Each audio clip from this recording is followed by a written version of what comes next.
c'est Stéphane, votre ingénieur consultant en système d'information.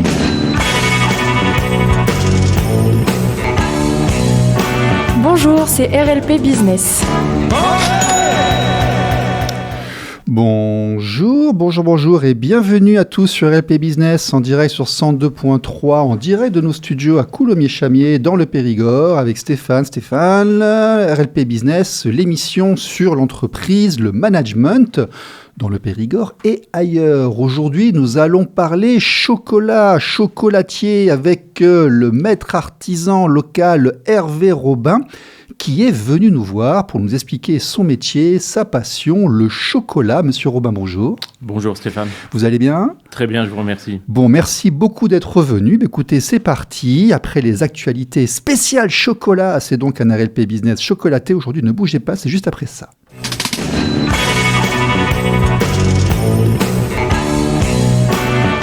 Les actualités. Alors, chocolat. En 2021, la France est le 6e plus gros importateur mondial de fèves de cacao pour fabriquer toute une gamme de produits chocolatés pour sa consommation nationale et pour l'exportation. La France importe en moyenne 439 000 tonnes de cacao par an sur la période 2012-2021 et on exporte 253 000. Alors, c'est pas anodin dans un marché très volatile. Par exemple, le cacao est coté au niveau de la tonne. En novembre 2022, nous étions à $2 400 la tonne de cacao. En 15 avril 2024, nous avons eu un pic, il est monté à $12 300 à peu près. C'était, je crois, un niveau historique, la tonne de cacao. Et aujourd'hui, nous sommes à $7 300. Ça fait quand même une matière première qui bouge beaucoup, qui monte beaucoup, qui descend beaucoup, enfin qui monte surtout. Et avec notamment la hausse de l'énergie, je sais que certains ont eu des difficultés cette année. Alors, le syndicat du chocolat, en 2021, les ventes en France ont représenté en volume 347 979 tonnes pour une valeur de 3 323 millions d'euros. Donc on est en milliards quand même. Les parts de marché en volume, tablette de chocolat à 36,1, part de tartiné, on est grosso modo, pâte à tartiner par contre à 24,6%. Les bars et les confiseries représentent à peu près effectivement 15,4%, 13,5%. Et les ventes sont marquées par deux temps forts, Noël et Pâques, avec grosso modo 694 millions pour Noël et 319 pour Pâques. Il y a 18 000 tonnes vendues aux professionnels qui utilisent le chocolat comme ingrédient, glace, biscuits et gâteaux. Et les entreprises fabriquent au total plein de tonnes de produits finis et semi-finis dans l'Hexagone. Alors intéressant, la consommation moyenne en France s'élève grosso modo à 13,2 kg par an et par foyer. Les Français se distinguent par une propension à consommer plus de chocolat noir que le reste de l'Europe.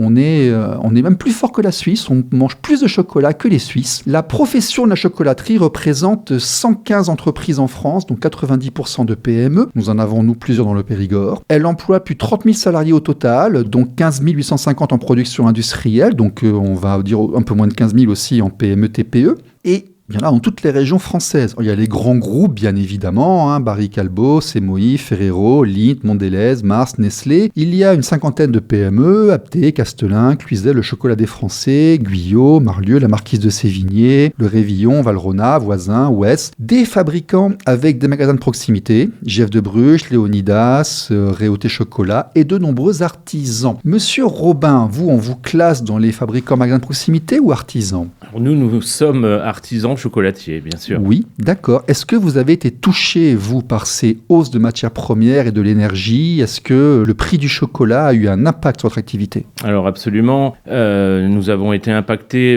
comme la plupart des chocolatiers, qu'ils soient artisans ou industriels, puisqu'on est passé, comme vous l'avez dit, en prix au kilo.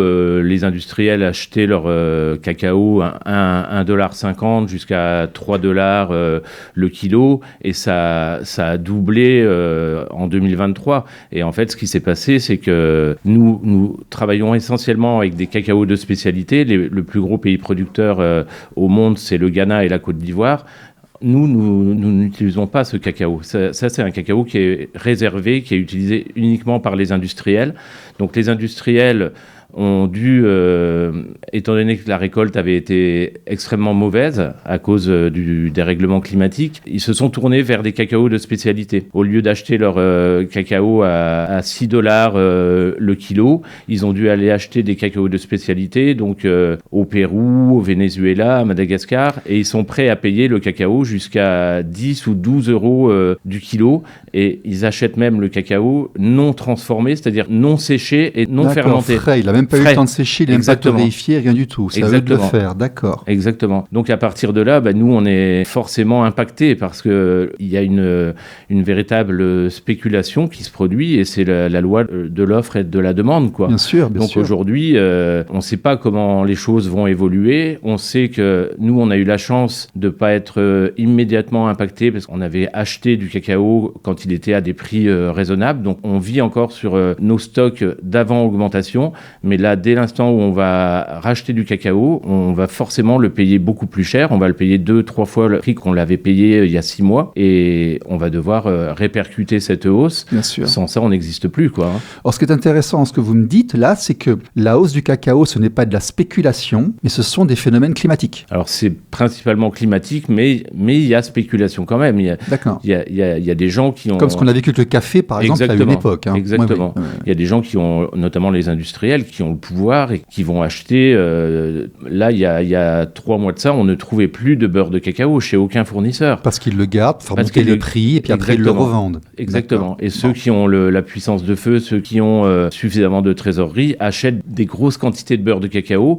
Et nous, on a manqué de beurre de cacao. Il y a encore quelques semaines, on était contingentés. On nous disait, non, par chocolatier, c'est uniquement 10 kilos de beurre de cacao. Pour l'instant, on ne peut pas vous en donner plus. Donc en fait, vous, pour lutter contre la mondialisation, vous devez stocker et faire vos propres politiques d'achat au bon moment avec... Alors c'est difficile parce qu'on est souvent surpris. Enfin là, ça a été le cas en fait. C'est quelque chose qu'on n'avait pas du tout anticipé. Donc on a eu la chance, nous, de se stocker suffisamment. Et donc on n'a pas été immédiatement impacté. Mais dans les prochains mois, on le sera, c'est sûr et certain. D'accord. Mais voilà. Donc ça, vous voyez, l'artisan, l'entreprise, c'est aussi ça, c'est faire face au monde. Eh bien, on en parle, on le lance. C'est monsieur Hervé Robin, artisan chocolatier de renom sur Périgueux.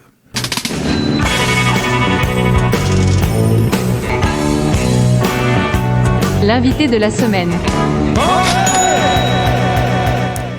Hervé Robin, que l'on trouve donc en centre-ville, que l'on trouve aussi sur hervérobin.fr. Monsieur Hervé Robin, bonjour encore une fois, merci d'être venu nous voir.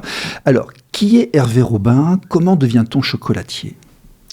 Alors, pour parler un petit peu de mon parcours, moi je suis originaire de Lorraine. Hein. J'ai grandi dans une petite ville qui s'appelle Ligny-en-Barrois. J'ai fait mon apprentissage à l'issue de la 3e chez un pâtissier. À l'époque, on passait un CAP de chocolatier, pâtissier, confiseur, glacier. C'est seulement dans les années 80 qu'est apparu le CAP de chocolatier. Donc moi, après avoir obtenu mon CAP donc, à Bar-le-Duc, j'ai eu la chance de rentrer dans une grande maison à Paris qui s'appelle Christian Constant, qui est vraiment une référence en chocolat, en pâtisserie, en traiteur. Je suis resté 3 ans chez Christian Constant. J'ai quitté Christian Constant pour rejoindre Dalloyau, qui est une très très belle entreprise également en confiserie, en pâtisserie et en traiteur. Après Dalloyau, j'ai travaillé au Luxembourg, chez Oberweis, qui est la référence en pâtisserie de chocolaterie au Luxembourg. Et ensuite, j'ai eu la chance d'être recruté par la Maison du Chocolat à Paris, pour qui j'ai dirigé la production de la Maison du Chocolat durant 17 ans. D'accord, donc vous avez pu vous former en entrepreneuriat. Je suppose que le CAP vous a appris le métier de chocolatier? Alors absolument, le CAP... Alors, le CAP ne suffit pas... Oui, mais ce que je veux dire, c'est est-ce que les études vous ont appris à être entrepreneur et chef d'entreprise, à gérer un stock, des employés, une comptabilité Alors moi, ça s'est fait plus avec la Maison du Chocolat, puisque j'avais comme rôle donc, le rôle de directeur de production, donc ça oblige à regarder les chiffres, attention à tout ce qu'on achète, à ne pas dépenser trop d'argent, tout simplement. Et ensuite, moi, toute ma famille était dans le commerce, donc j'avais un peu ça dans le sang aussi. Donc vous avez un milieu social d'origine qui était déjà dans l'entrepreneuriat, et qui vous saviez ce que c'était que faire face à l'URSSAF, le RSI, les cotisations retraite, ce genre de choses, la TVA, ça vous parlait, vous n'avez pas découvert sur le tard. Non. Par contre, est-ce que vos études vous ont parlé de ça? Alors non, franchement, c'est quelque chose que j'ai découvert. Oui, ça a été à vous de le faire. C'est pas l'État qui vous a appris à le faire. Non. D'accord. Non. Ok. D'accord. Ok. Et donc la Maison du Chocolat à Paris. Donc la Maison du Chocolat à Paris pendant 17 ans. Et donc j'ai quitté Maison du Chocolat dans un premier temps pour diriger une chocolaterie donc sur Bidart à côté de Biarritz. Ça faisait partie d'un gros groupe qui a plus de 70 chocolateries en France. Mmh. Dans cette chocolaterie, je suis resté juste pendant 6 mois. Ensuite, j'ai monté une société de conseil et j'intervenais chez les chocolatiers pour créer des gammes de produits, faire de la formation du personnel. Donc ça, c'est quelque chose qui m'a beaucoup fait évoluer aussi dans ma façon de diriger, de manager, mais aussi dans ma façon de dépenser l'argent. Parce que bon, j'intervenais pour aider les entreprises à se développer et à bien se développer en faisant les bons achats, en conseillant sur le matériel, en essayant de trouver des leviers pour gagner en productivité dans leur organisation de production. Et donc, moi, c'est tout ça qui m'a animé, en fait, dans ma carrière professionnelle. Bien sûr. Et j'ai eu la chance, à un moment donné, donc, d'arriver à Périgueux. J'ai été associé avec un chocolatier périgourdin au départ. Bon, l'association n'a pas fonctionné, donc je suis resté seul à ce moment-là. Et c'est à ce moment-là que mon fils Mathieu m'a rejoint dans l'entreprise. Donc 2013, je m'associe avec un chocolatier périgourdin. 2014, ça ne fonctionne plus entre nous. Donc lui quitte la société, je me retrouve seul. Donc là, il fallait avoir, comment dire, l'espoir en fait de garder l'entreprise. J'avais surtout envie de conserver cette entreprise. C'est là le début du combat de l'entrepreneur. Exactement, parce que la personne avec qui alors vous étiez consultant, vous vous formiez en fait aux ressources humaines, aux qualités, au marketing, alors que vous avez déjà et au savoir tel qu'il est. Et c'est effectivement en 2014 où là vous commencez à devenir vraiment un entrepreneur, un recruteur, quelqu'un qui met en place sa structure à lui. Mais c'est exactement ça. C'est surtout que quand j'étais avec mon associé, lui représentait à lui seul 70% du chiffre d'affaires du laboratoire.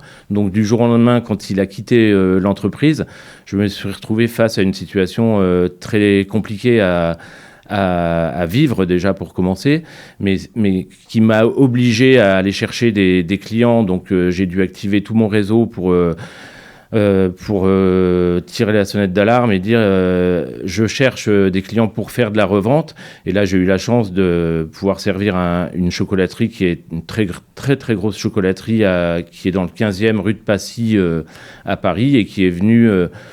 mon associé, il est parti au mois d'avril.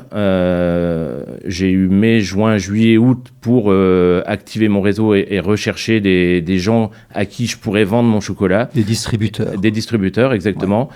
Et fin août, il y a ce chocolatier qui est rue de Passy dans le 15e à Paris, qui est arrivé, qui m'a dit, voilà, moi je vais vous acheter pour 250 000 € de chocolat par an.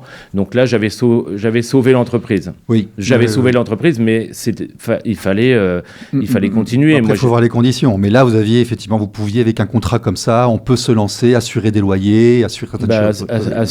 Assurer surtout de pouvoir continuer à payer mon personnel, de pouvoir continuer à payer l'emprunt qui nous avait permis de nous installer. Et c'est grâce à ce chocolatier et à d'autres aussi, d'autres clients que j'ai dû trouver, qui m'ont permis de garder cette entreprise. Par la suite, j'ai pu racheter les parts de mon associé. Et là, ça a été un bonheur total, puisque mon fils Mathieu m'a rejoint dans l'entreprise, alors qu'il n'était pas du tout destiné à devenir chocolatier, après avoir fait Cannes, Hippocagne, 5 ans de droit et d'histoire de l'art par correspondance. Mmh. Il est venu m'aider en 2015. Et à la fin de la saison, il m'a dit je veux que tu m'apprennes tout ton métier, c'est passionnant, c'est fascinant. Et c'est grâce à Mathieu, en 2022, on est passé donc à la fabrication de la fève à la tablette. C'est-à-dire qu'on achetait notre chocolat jusqu'à maintenant, comme la plupart des chocolatiers, dans des grosses industries comme Valrhona, Cacao Barry, Cluizel ou d'autres encore. Et maintenant, depuis 3 ans, on achète nos fèves de cacao et on réalise notre chocolat de la fève à la tablette. D'accord. Et c'est là que ça prend tout son sens. Et c'est Mathieu qui a vraiment insisté pour me faire signer un investissement de pas loin de 100 000 euros entre le four qui permet de faire la torréfaction des fèves, le casse cacao et les différents moulins de pierre qui nous permettent aujourd'hui d'assurer 90% de notre fabrication de l'ensemble de nos chocolats. Le seul chocolat qu'on est encore obligé d'acheter, c'est notre chocolat d'enrobage, c'est-à-dire celui qui nous permet de recouvrir notre bonbon de chocolat, qui permet en fait de reconnaître les chocolats. Donc l'enrobage, c'est quelque chose qui représente environ 30% du volume total de chocolat fabriqué. Donc ce chocolat, nous sommes pour le moment encore obligés de l'acheter et nous travaillons avec Ethicable, qui est une entreprise qui travaille de façon très juste avec les planteurs. Et par la suite, on espère avoir un autre moulin et pouvoir fabriquer tout notre chocolat d'enrobage. D'accord. Alors, j'espère que les jeunes, là, ont bien écouté parce que, je vais résumer un petit peu le parcours entrepreneuriat, milieu socio-culturel déjà dans l'entreprise, une formation sur le produit et la conception du produit, ensuite un parcours professionnel dans des grosses sociétés pour apprendre le métier et ce qui va autour justement de la conception du produit lui-même, c'est-à-dire le marketing, la distribution, la présentation, faire marcher tout ceci. Et puis, au bout d'un certain temps, quand on a l'expérience, se mettre à son compte, faire face à des challenge d'entrepreneur, ne pas s'arrêter devant les difficultés, devant les échecs, et puis au final réussir à se faire un nom, parce que Hervé Robin à Périgueux, c'est quand même, quand on en parle, les gens connaissent. Il y a une boutique au centre-ville, il y a un laboratoire à côté, il y a maintenant une marque, il y a un design, il y a quelque chose qui se place pour rester, même si ça monte et ça descend. Voilà, c'est comme ça qu'on crée une société aujourd'hui. Alors, Monsieur Robin, vous êtes devenu aujourd'hui un spécialiste de la conception chocolat, de la fève du chocolat. Vous m'aviez dit que vous fournissiez surtout au niveau des fèves dans quel pays ? Alors, beaucoup Amérique du Sud, oui. Un peu Amérique centrale également, Madagascar. Mais on a une préférence pour les fèves, surtout qui viennent du Pérou. On a notamment... dans les tablettes que je vous ai amenées, j'ai amené la tablette avec la tablette Fortunato numéro 4. On va la goûter à l'antenne. Alors vous pouvez la goûter. Là, c'est quelque chose qui est unique comme cacao. Il a été classé comme étant un des meilleurs cacao au monde. Et moi, c'est mon chocolat préféré. Alors, je ne devrais pas trop le dire parce que c'est des fèves qu'on n'a pas pu se procurer dernièrement. Donc là, on ne donne pas de secret parce que... Là, même si on est entre nous, ça va se savoir. Non, mais là, en réalité, le secret, c'est vraiment la fève de cacao. On est c'est une toute petite plantation. En fait, la plantation de Don Fortunato dans le canyon de Marañón au Pérou. Et en fait, on est quelques chocolatiers en France à pouvoir se procurer ce cacao. Et là, aujourd'hui, on n'a plus de fèves de cacao du Pérou. Donc, on attend avec impatience les prochaines récoltes pour s'en procurer à nouveau et se stocker en quantité suffisante parce que c'est un cacao qui est extrêmement apprécié par l'ensemble de notre clientèle. Il est très très bon. 72%, Fortunato numéro 4, origine Pérou, saveur orange, noisette, caramel, marc de café. Ils font bien sous la langue. Il n'y a pas de notion de sensation de gras. Il est vraiment très très bon. Alors justement, ce que vous venez de dire, Stéphane, c'est hyper important. Pas de sensation de gras.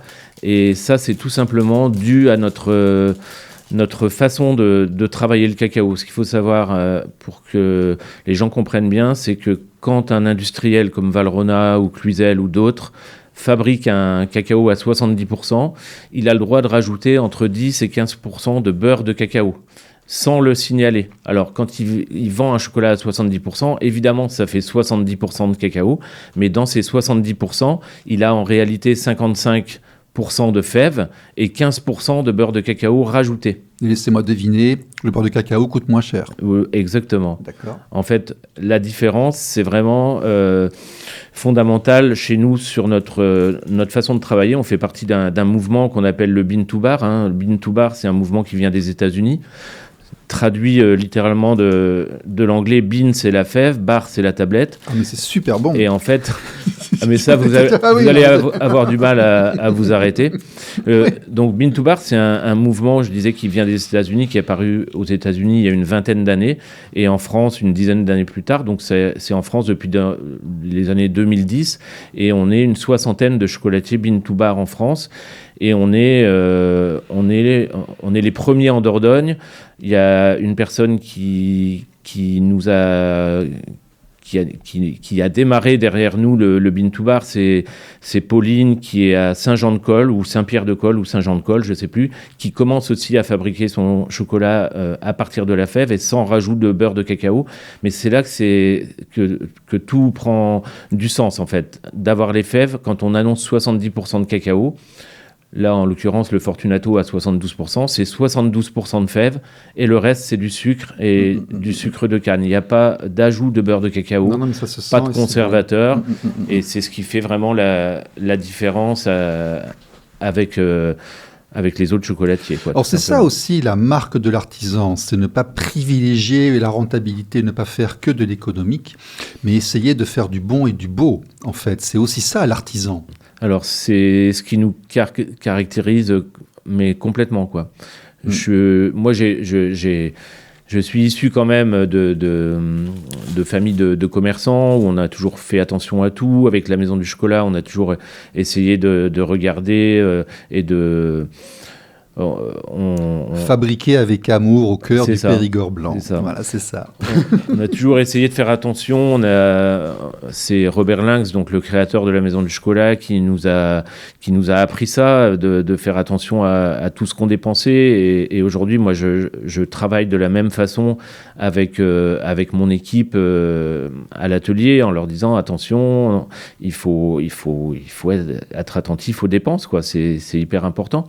Et ce qui compte par-dessus tout, c'est que nos clients se régalent. Donc, des fois, on fait des chocolats qui sont tellement longs à réaliser qu'on sait très bien qu'on n'est pas rentable, mais ça fait partie des chocolats qu'il faut avoir parce qu'on est les seuls à les avoir. Ce qu'on appelle les produits d'appel. Exactement. En fait. C'est des choses qui sont très très bonnes et puis qui aident à faire vendre le reste. Exactement, exactement. Et voilà, chez nous, c'est beaucoup de produits qui sont fabriqués vraiment avec amour. Ça, c'est une réalité. Et là, dernièrement, on vient de trouver un fournisseur de noisettes qui est dans le département voisin, en fait, qui est dans le Lot-et-Garonne. C'est la maison Martinet. D'accord. Et en fait, on a visité la noiseraie il y a 15 jours, en fait, qui s'étend sur 14 hectares de noisettes. Et Mathieu Martinet a réalisé entièrement son atelier avec du matériel. Il est ingénieur de formation. Il a réalisé tout le matériel pour faire le tri des noisettes, le calibrage, le concassage, la torréfaction. Et c'est vraiment des noisettes exceptionnelles. Jusqu'à maintenant, on achetait uniquement dans le Piémont. Et on s'est dit, mais pourquoi pas regarder ce qui se fait tout près de chez nous. Et franchement, on est super content de faire travailler des locaux. Les matières premières, ce n'est pas que le chocolat, c'est aussi tout le reste. Il y a aussi la pistache, il y a aussi la noisette, il y a aussi... Les amandes. Oui, il y a beaucoup de matières premières. Ouais, je mange un rocher, là aussi, c'est quelque chose. Alors le rocher amande noisette, ce qui nous différencie, si vous voulez, par rapport à la plupart des chocolatiers, c'est qu'on est à 75% de fruits secs. Donc, c'est 75% de fruits secs et 25% de sucre de canne. Mais 75% de fruits secs, là où la plupart Alors, les industriels, ils sont plutôt à 50% de fruits secs dans leur praliné. Les artisans chocolatiers, de 60 à 70 à 75%, on est très, très peu. Parce que ce qui coûte le plus cher, c'est les fruits secs, c'est pas le sucre. Donc, plus on met de sucre, plus on est rentable. Seulement, quand on goûte un chocolat de chez nous, on voit tout de suite la différence. On est vraiment sur le fruit. Et il n'y a pas le goût du sucre blanc. Il y a le moins de sucre possible. Ouais, voilà. Tout à fait. Votre sucre, c'est du sucre blanc ou c'est du sucre de canne? C'est du sucre de canne. Sucre de canne, ouais. Et ça, c'est vraiment... au détriment de la rentabilité, mais c'est ce qui nous permet de, vous avez fait de le nous pari différencier. de la qualité. Voilà. C'est en fait, en marketing, c'est le haut de gamme. C'est On se place dans exactement le ça. haut de gamme parce que dans le haut de gamme, il y a de la qualité et que le haut de gamme, il y aura toujours une clientèle pour le haut de gamme, en fait. C'est exactement ça. Ouais. D'accord. C'est fabuleux tout ça. Je voudrais aussi parler de la brochure. C'est en fait quand on va chez Hervé Robin, il y a un petit livret qui explique les différentes sortes de chocolat. Et bon là, c'est le designer qui va vous en parler. Hein. C'est bien fait. C'est beau, les alignements sont faits, le vocabulaire est soutenu, c'est propre, c'est extrêmement professionnel et on a envie de tous les manger en fait. C'est clairement, voilà. Bon. Alors, cette carte des saveurs, elle existe, enfin, elle est changée chaque année. Hein. Là, elle a été illustrée par une artiste locale et ensuite, c'est Mathieu qui fait toute la rédaction, qui fait toutes les photos des produits. Mon Dieu. Et c'est vrai qu'aujourd'hui, ce livret a beaucoup de succès et c'est remis systématiquement dès l'instant où on achète un écrin chez nous. D'accord. Donc là, vous avez une grande période qui arrive pour Noël. C'est vrai ce qu'on dit, il y a vraiment un pic à Noël.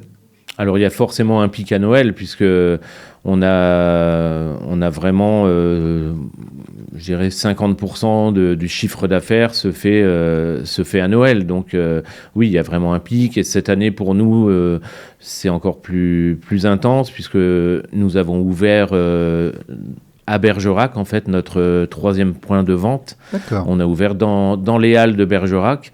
Et donc, forcément, ça nous fait... l'équivalent d'un magasin, un magasin en plus. Alors, on ne sait pas exactement quel va être le volume d'affaires qu'on va réaliser en fait dans les halles de Bergerac. Toujours est-il qu'on a ouvert en septembre. On a été très très bien accueillis déjà par la mairie de Bergerac et par les commerçants de la halle. Et je pense que c'est très prometteur. On va avoir une fin d'année vraiment très intense, j'en suis certain. Ouais, pétard, c'est bon. Je viens de goûter un truc à la pistache. Avec, pâte d'amande pistache ou praliné pistache. Celui qui avait des petits morceaux de pistache dessus. Donc il y a un petit goût de rose. C'est le praliné pistache. D'accord. Ouais. C'est impressionnant. Bon, dites-moi, vous avez combien d'employés durant l'année, combien d'employés durant les temps chauds? Alors, nous, on arrive à travailler de manière linéaire. C'est-à-dire qu'on a pratiquement le même effectif, à l'exception d'une quinzaine de jours sur la fin d'année où on est obligé de recruter un petit peu quelques saisonniers pour faire surtout de la mise en écrin. Mais sinon, notre équipe de production reste stable. On est sur une façon de conserver le chocolat qui est unique et que j'ai mis au point moi-même avec la Maison du Chocolat. C'est-à-dire que on refroidit notre chocolat, on le refroidit en dessous de 0 degré pour permettre en fait une qualité irréprochable et pour permettre à chaque production en fait qui est stockée au froid comme ça, on sort notre chocolat donc du froid, il est comme s'il venait d'être fait. Il y a quelques règles à respecter au niveau de la mise au froid et de la sortie des produits du froid, mais c'est une méthode que j'ai mis au point avec la Maison du Chocolat à Paris et qui assure en fait de permettre une production pratiquement linéaire toute l'année. Donc pour arriver à ça, il a fallu des mois, même des années de tests, et on a travaillé avec mon équipe qualité de la Maison du Chocolat et la DGCCRF pour arriver à prouver que tant que le chocolat n'était pas à moins 18, on considérait que les molécules d'eau n'étaient pas prises en glace. Tant qu'on n'est pas à moins 18... Donc il n'est pas surgelé à moins 18, et c'est une conservation... On n'est pas congelé. Ce qu'on appelle la cristallisation commençante, c'est-à-dire les gouttelettes d'eau qui sont contenues dans le chocolat. Tant qu'on n'est pas à moins 18... ça n'est pas congelé, et aujourd'hui, c'est dans les textes de loi. Monsieur Robin, on vous trouve comment ? Alors, si on veut acheter, on peut acheter en ligne ? Directement sur le site internet. herverobin.fr. Exactement. Et vous avez des magasins, donc il y en a un à Périgueux. Vous nous rappelez l'adresse ? Donc c'est place du Coder à Périgueux, à côté des Halles. Vous en avez un à Bergerac ? À Bergerac, dans les nouvelles Halles de Bergerac. D'accord. Et le troisième point de vente que vous nous avez dit ? C'est notre boutique d'atelier à Notre-Dame de Sanilac. Bon. Monsieur Robin, c'est fabuleux, ça fait plaisir et en tout cas, merci beaucoup d'être venu sur RLP nous parler de votre métier, de votre activité et à tout le monde. Au revoir Monsieur Robin. Merci, au revoir Stéphane. À la semaine prochaine. Merci à vous, au revoir.